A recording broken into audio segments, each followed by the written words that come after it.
उत्तर प्रदेश के अंदर विधानसभा चुनावों की डुगडुगी बजते सारे राजनीतिक दलों अख्तर भाई, डॉक्टर हनीफ साहब जहाँ हो मेरे पास आ जाए भाई। अख्तर शुरू साहब कर दिया है।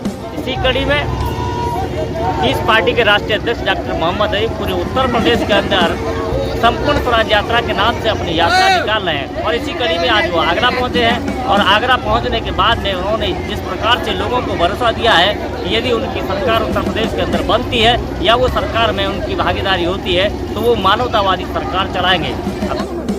आगरा में सभी पत्रकार बंधुओं का मैं हार्दिक स्वागत करता हूं, अभिनंदन करता हूं। पीस पार्टी का ये संपूर्ण स्वराज यात्रा पूरे प्रदेश में चल रही है। उसी क्रम में पीस पार्टी का ये प्रोग्राम आज आगरा में हुआ है। आज देश की और प्रदेश की जो शासन और प्रशासन व्यवस्था है, जो सरकार है, वो पूरी तरीके से भ्रष्टाचारी, अनाचारी या दुराचारियों की समर्थन देने वाली सरकार है। समाज को धर्म और जाति के नाम पर बांट करके और द्वेष फैला करके समाज और देश को तोड़ने का काम कर रही है। ऐसे में ये ज़रूरी है कि समाज का जो सबसे कमज़ोर तबका है, जो मुसलमान, पिछड़ा और दलित तबका है, जो अभी तक आज़ादी के सभी सुख सुविधाओं से वंचित है, इसीलिए उनको आज संपूर्ण स्वराज, पूरी आज़ादी की ज़रूरत है। 1947 में देश को आज़ादी मिली है, मगर जो हमारे शहीदों का जो मंशा थे वो आज तक पूरा नहीं हो रहा है। समाज का कमज़ोर तबका कमज़ोर होता चला जा रहा है और आज महंगाई, अत्याचार और आज के कुशासन से बिल्कुल त्रस्त है। ऐसे में पीस पार्टी ने ये निर्णय लिया है कि इस देश को और समाज को बचाने के लिए ज़रूरी है कि एक संपूर्ण स्वराज हो, जिसमें समाज का सभी तबकों का, जो कमज़ोर तबके हैं, उनको अधिकार सम्मान के साथ विकास का अवसर मिले। और इसके लिए ज़रूरी है कि देश में पहले जातिगत गणना हो और जो भी समाज है, जो भी वर्ग हैं, उन सभी वर्गों का उनकी आबादी के हिसाब से विकास में, नौकरियों में और सम्मान में, अधिकार में उनको हिस्सेदारी मिले। पीस पार्टी इन्हीं मुद्दों को लेकर के जनता के बीच आ रही है और यही पैगाम, यही संदेश हम पूरे प्रदेश में देना चाहते हैं और इसी एजेंडे को लेकर पीस पार्टी 2022 का चुनाव में हिस्सा लेगी। भाजपा सरकार के द्वारा आजमगढ़ का नाम बदल दिया गया, क्या कुछ कहना? भाजपा सरकार उन सभी सांप्रदायिक मुद्दों का हवा दे रही है जिससे नफरत पैदा हो, क्योंकि वह पूरी तरीके से समझ गई है कि जनता उसके विरोध में, उसके कुशासन से त्रस्त है। तो सिर्फ सांप्रदायिक भावना भड़का करके वो सत्ता हासिल करना चाहती है। जो आतंकवादी लोग हैं, जो धर्म के नाम पर उन्मादी लोग हैं, उनके तुष्टीकरण के लिए प्रदेश के बहुत सारे ज़िलों का, नगरों का और चिन्हों का वो बदलाव कर रही है। वो धार्मिक आधार पर बदलाव कर रही है।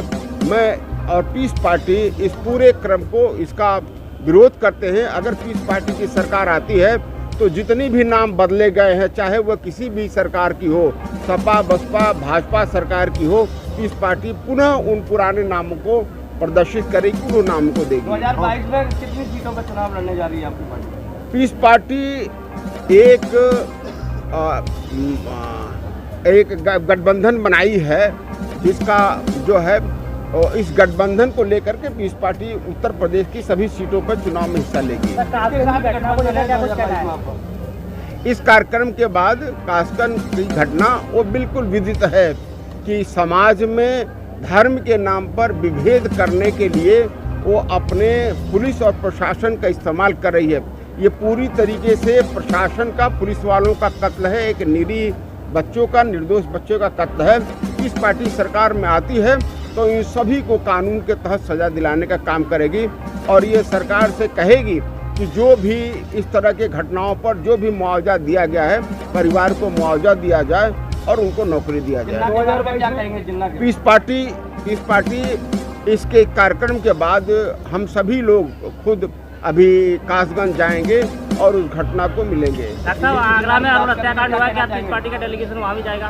पीस पार्टी हम अभी इस कार्यक्रम के बाद हम लोग सभी जा रहे हैं। अरुण हत्याकांड हुआ है, वहाँ भी जाएंगे हम लोग। ये जिन्ना की बात करें, क्या कहना?